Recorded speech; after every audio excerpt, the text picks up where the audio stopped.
Ciao! Czas na szybkie włoskie espresso.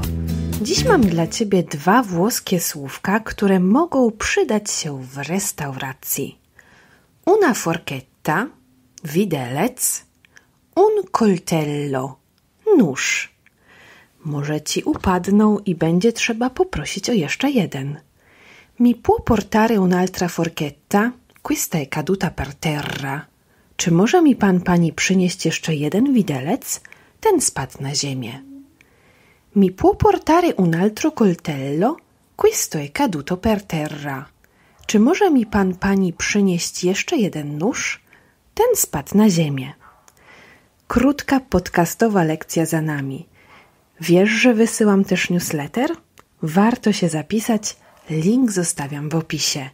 Dzięki za wspólną naukę. Alla prossima!